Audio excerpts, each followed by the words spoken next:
Chapter 21. Lian. The entire camp soon talks of the horn's extract. Their outrage is so great that I can feel the ripples of the Mongan's ire. Grief and anger are tangled together at the evidence of the nameless victims. Because there's no way to tell whose remains they are, no peace can be given to the families whose loved ones went missing. No honoring of the dead, no rituals or ceremonies to memorialize them. The Mongans have been forced to live with the anguish of uncertainty. No bodies to identify and bury. Just impossible agony at never truly knowing their loved one's fate. I learned that at least one family member was killed or disappeared in every circle. No one who has horns is foreign to the bereaved. I feel ashamed of my people, Aldonian and Renyan as one. And I feel fear. Piercing, overwhelming fear that I am in so over my head that I can offer nothing to these people. I'm not a savior. I'm the furthest thing from a hero. I lost Amada's grace because I killed Ashar, and I can't even now, knowing the price, bring myself to regret it. And it is selfish and petty because the cost of my revenge might be the end of the world. I wanted him dead. I wanted him to hurt, as I did and more. And holding him back, escaping while he was unconscious, would never have been enough. I wanted blood, and now everyone might bleed for it. Because truthfully, I have no idea what I'm doing. I toss and turn on my pallet for hours as sleep eludes me. In the middle of the night, I decide to go out for some fresh air. Emek is sitting alone at the bonfire, and I come to a halt, unsure if I should just go back to my tent. Come have some tea. Her voice is hoarse, I assume from crying for the past hours, her eyes still on the fire. I sit on the wooden log next to her. The night air is chilly, although it's summer, and I gaze at the sky. I have never seen such a vast night sky. The stars somehow look brighter here. Why aren't you asleep? She asks, her eyes still fixed on the fire. I shrug. Since the Nimatek, sleep is more elusive. I guess my body got dependent on it for slumber. It's not a lie, but it's not the entire truth either. Tonight is worse than usual because of the day's events. And when Dayton slept next to me, enveloping me and radiating his body heat, I had the best sleep. But that is not something I care to admit, even to myself. Damn Bahar never has any problem sleeping. He just shuts his eyes and that is it. Even on a day like this. It's a gift, really, she mutters. Her long black hair is loose. There's not even silver in it. She looks so young. It's the first time I've seen her with her hair down and in a nightgown, and with her posture tonight it makes her look disheveled. Kala told me you lost 2 sons, I say quietly after a long silence. Oh, I didn't lose them. I didn't fucking misplace them, she grunts. I bite my lower lip, not knowing what to say to that, holding my sorry deep inside. The worst thing is not having a body.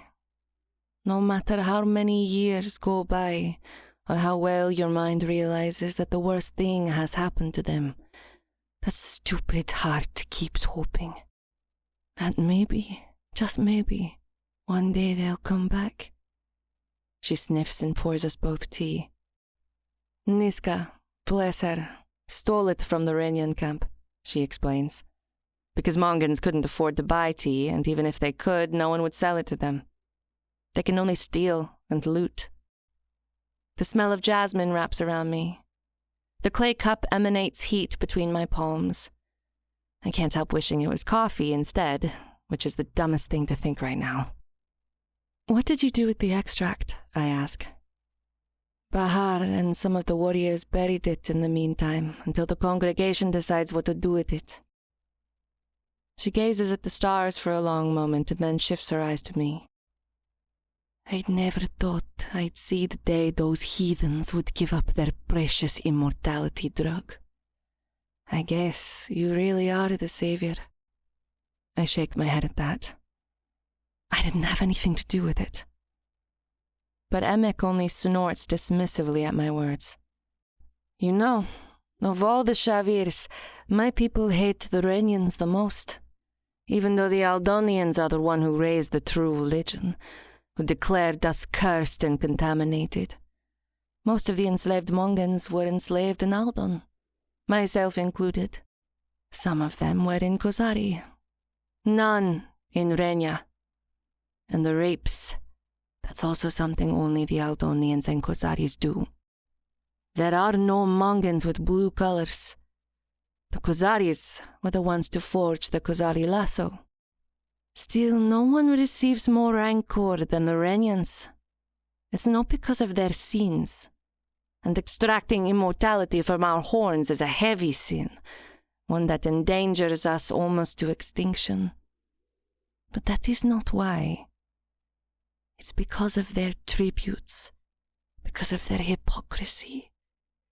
The Renyans worship the goddess, but only in secret. Unlike us, they were never willing to pay for their faith. They kill Mongans to cure Shavirs, and still, they believe themselves to be more righteous and advanced than any other Shavirs. They wash their hands clean, but blood can't be washed. And if you are a wolf, the least you can do is not hide in sheep's wool. Too many had to die for the Mongans to learn to run from Renyans, not just the Aldonians and Kozaris. She sips from her tea. Your sister has balls. I'll give her that. Huge fucking balls. To come to us with no protection and stir us up like that. And she faced all those heathens, made them give up their immortality. I wonder how she managed it. She trails off. I keep wondering too. And how did she survive the withdrawal when so many didn't? Emek then changes the subject so fast it makes my head spin. Why aren't you talking to Dayton? Goddess, the Mongans are straightforward, and Emek is the bluntest of them all. I'm not talking to him. I cringe at how lame that sounds. She squints. What did he do? None of your business, I snap, and she chuckles at my crankiness. Whatever he did, I'm sure he regrets it and torments himself more than you ever can. She sighs. That man. I've been trying to convince him to remarry for at least 70 years now. Goddess knows he has enough women wanting him. A possessive monster growls inside me at that. It's hard to get married when you're still married to your dead wife. I can't believe I just said that. Out loud. And to the dead wife's sister of all people. What in Goddess's name is wrong with me? I'm officially unhinged. She eyes me, but it's compassion I see in her expression instead of the rancor I deserve. There are not many things more potent than guilt, she tells me. People could do the most monstrous things to us, yet we manage to blame ourselves for not being able to stop them. I still wonder if only I had been a better mother, more watchful, maybe they wouldn't have been kidnapped. It's stupid, isn't it? We're just making the monster's job more thorough. I think of my guilt. With Ashar for not being powerful enough to fight him, and then for being too powerful and killing him and condemning all those women to their death. But I carry far deeper guilt in me for not being able to save my mother and sister. It took them a week to die, a week of immobilizing pain. I knew in my blood that if they could get a Renyan healer, they could be saved, even without knowing it was poison. But my father didn't care for my pleas. He said I was acting like all women, hysterical. And before that, I'd done nothing when he'd taken my brother away. When he'd beaten my mother, I'd done nothing but hide. Maybe it's guilt that made Lian bring the ashes. Maybe it wasn't courage, but an attempt to get rid of some of her guilt. I think she blames herself for everything that has happened to our family. The first daughter, born to rule. I know guilt. I know why Dayton left that day. But still, I can't let him inside my heart again. I'm not sure that he won't drown me in his guilt. I carry enough of my own. It's all that I can handle right now.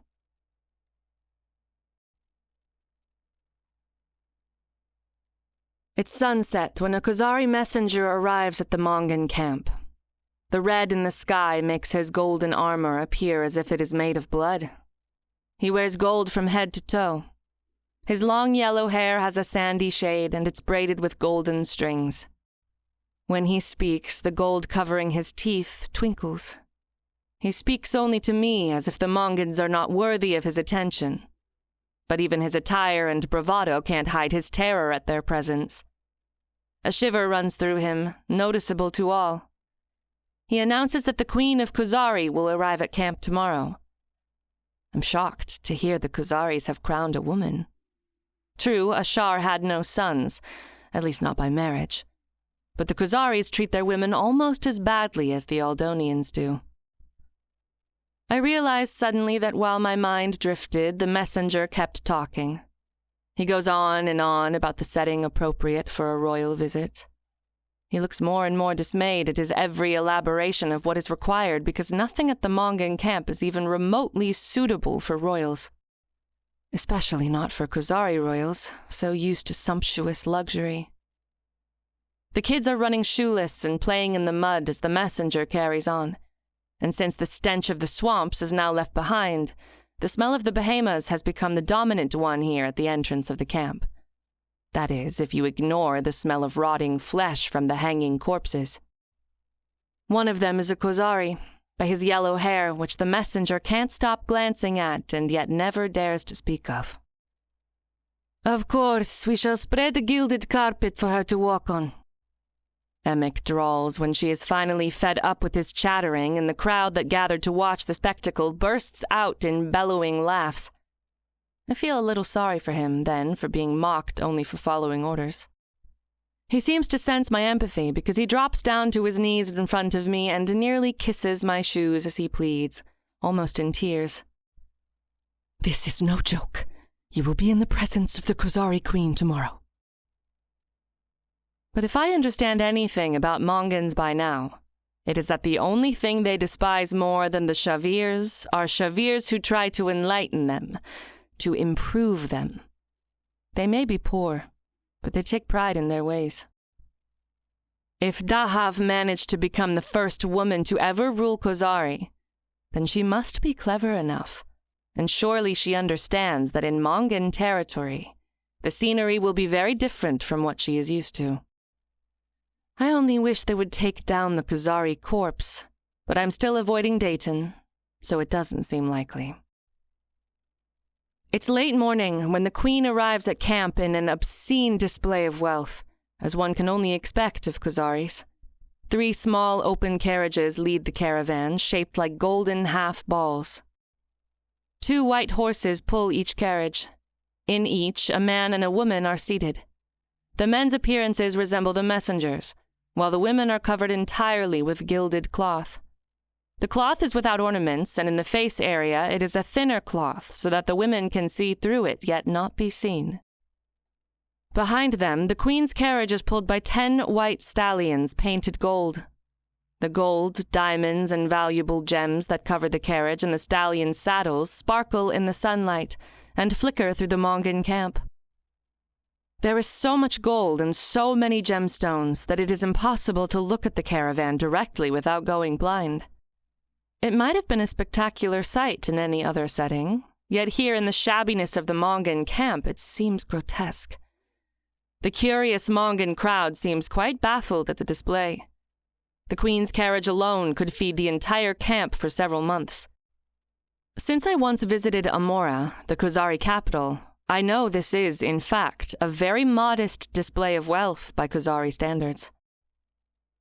Emek whispers to me, her eyes wide with amazement. I heard they even eat gold, but I always thought it was a joke. Now I'm not so sure. It's true. Kozari royals add chunks of gold to their drink and food.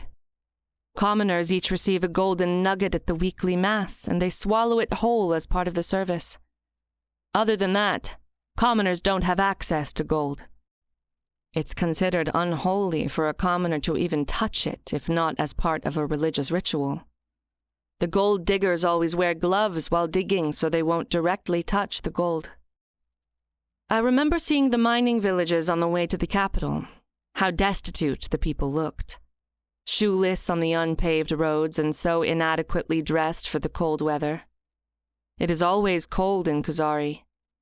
They live in the high mountains, the cold wind constantly whipping and beating anyone and anything in her way.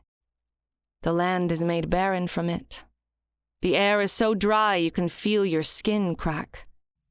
But in Amora, the high walls hold off the fiercest of the winds, and all the pavement is made of pure gold. Even under the influence of Nimatek, I found the contrast unsettling. I don't understand them. I don't get this obsession, Emek says disapprovingly. I look at her in surprise. And Aldon and Renya, you understand? Yes, I hate them. I despise them. But I understand wanting power and immortality. It's human. But to eat gold, to cover your teeth in it, what do they gain from it? I shrug. It's a hard land. The cold is brutal. Nothing grows there. The pathways are almost impossible. I think gold is the only advantage they've ever had. It's most likely the only reason they don't starve to death. The only way for them to be treated as equals by the rest of the Shavirs. I don't know. Maybe it just all got out of hand. As the carriages stop, the men and women get off and spread long gilded foil in front of the Queen's carriage and kneels at its sides, getting mud all over their knees in the process. From the Queen's carriage, a tall, wide man in his late 50s or perhaps early 60s emerges first.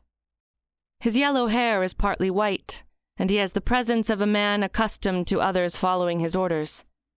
Then a young man with a shaved head, which means he's a Kozari priest, follows. One of the men kneeling at the sides of the gilded foil crawls quickly to the carriage entrance. The older man holds out his hand, and a small hand covered in a golden glove reaches for it from within the carriage. The Queen places her feet on the back of the man crouching before her and descends from the carriage. She's covered head to toe in golden silk. Her face is concealed behind golden lace. But what strikes me the most is how small and delicate she looks, even under all the silk and lace. I give her a curtsy, as a princess would to a queen, while the Mongans stand stiff, refusing to play a part in the royal fanfare. I escort the Queen to the main tent, and from her entire entourage, only the 2 men who rode in her carriage follow us. Dayton and Emek follow us as well. Once inside the tent, the Queen unwraps the silk and lace covering her, and remains in a revealing golden shirt and pants. These were the manners of the royalty of the Kozaris, as I remembered from my visit to Amora.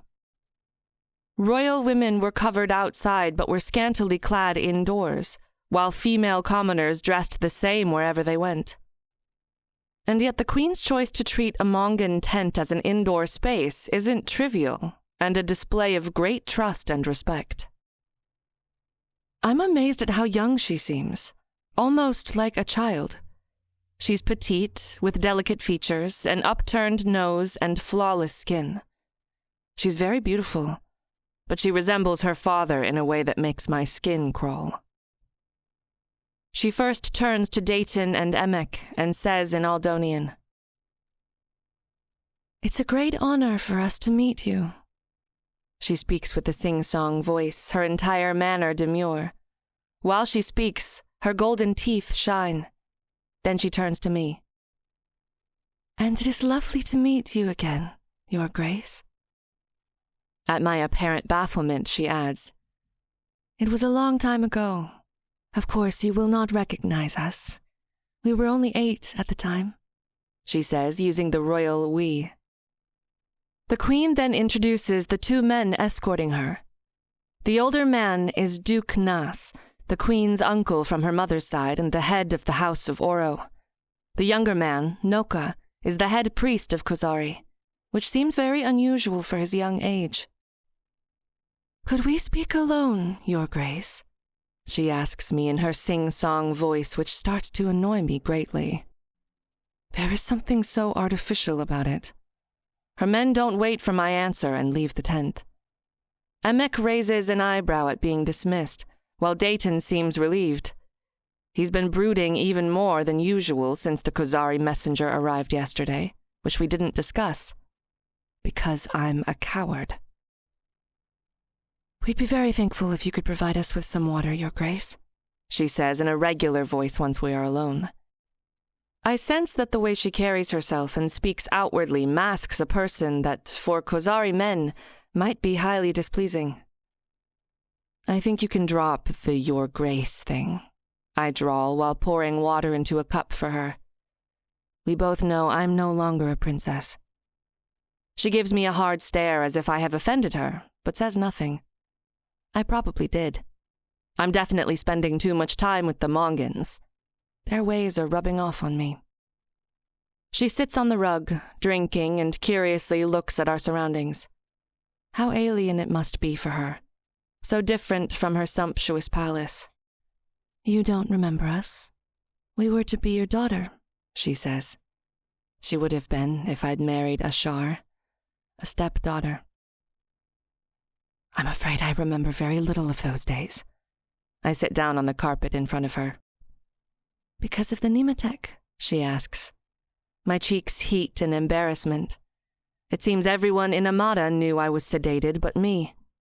How could I have been so blind? What else was I blind about?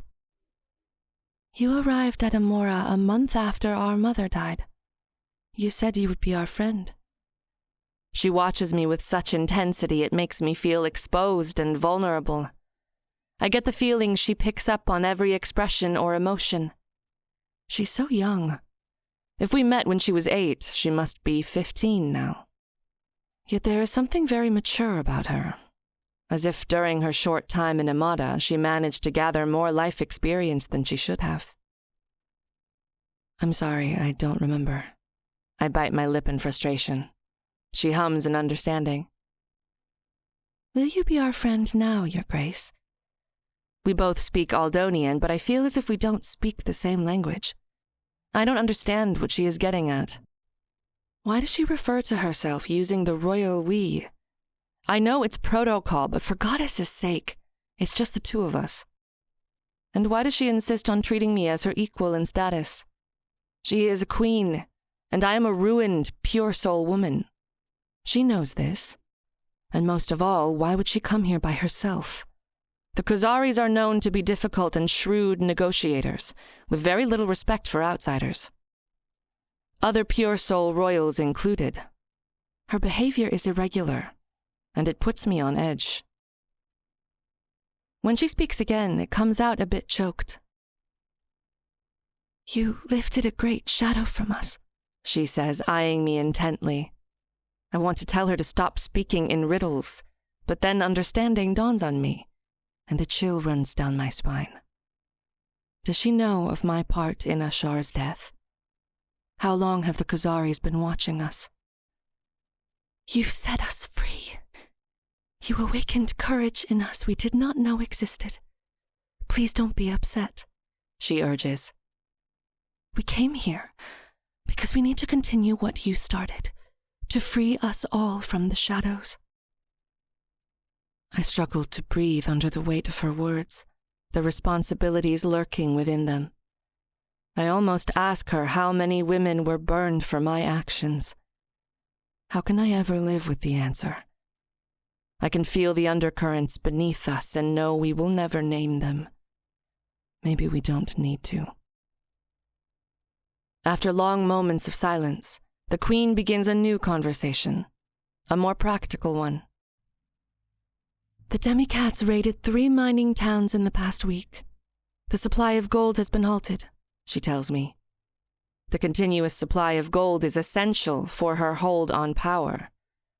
The first woman to rule Kozari can't risk disruption in the supply for her lords. I know from the Mongan scouts that the demicads raided more Kozari villages, but she doesn't mention them. They are insignificant in the course of things. Whatever means she took to become queen won't help her without gold. She needs the demicads defeated.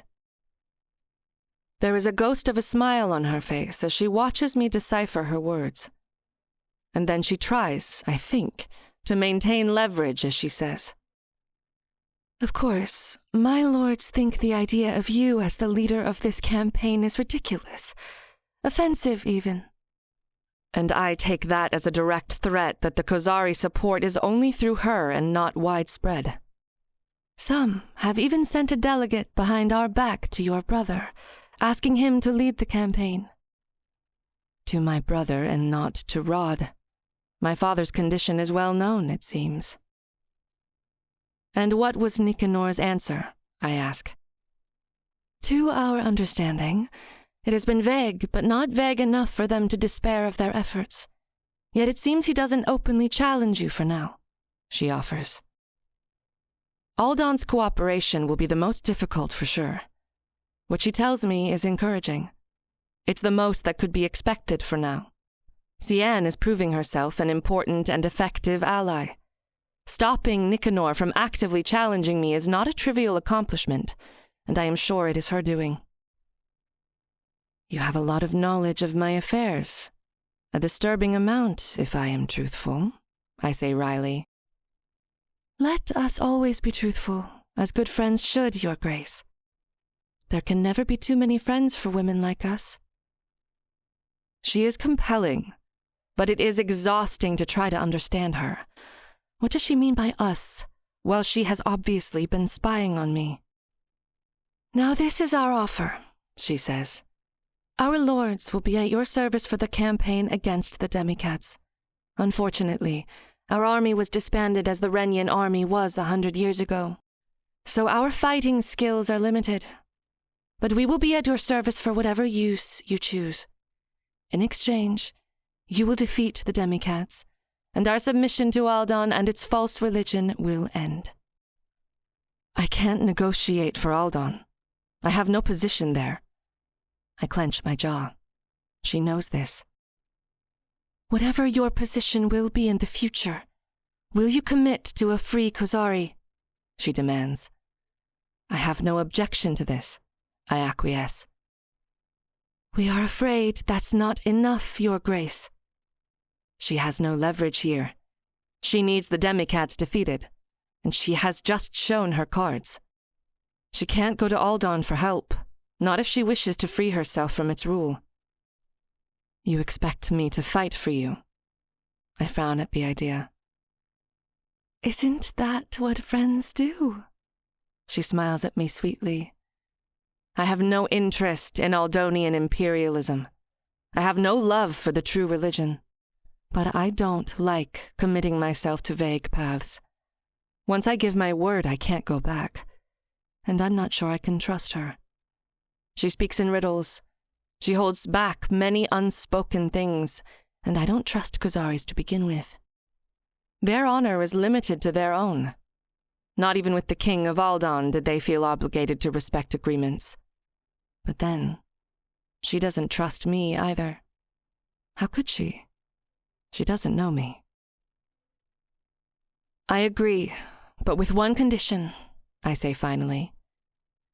You will stop the manufacture of Kozari Lassos, gather all the existing Kozari Lassos and give them to the Mongans.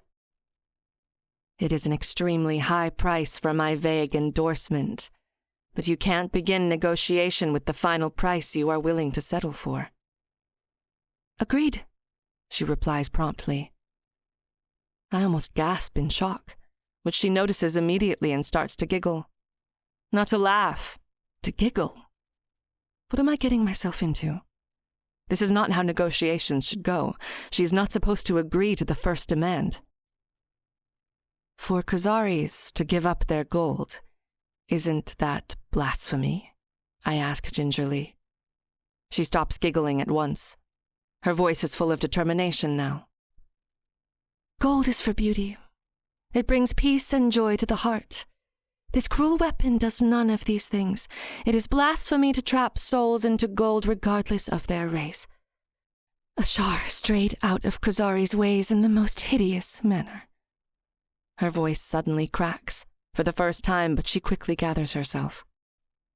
He sought power like an Aldonian and immortality like a Renyan. But our wealth is not based on war like Aldon's. It is not based on lies like the Renyan wealth.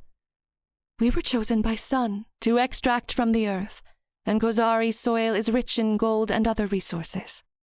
We have no need to look for other lands or people to extract from.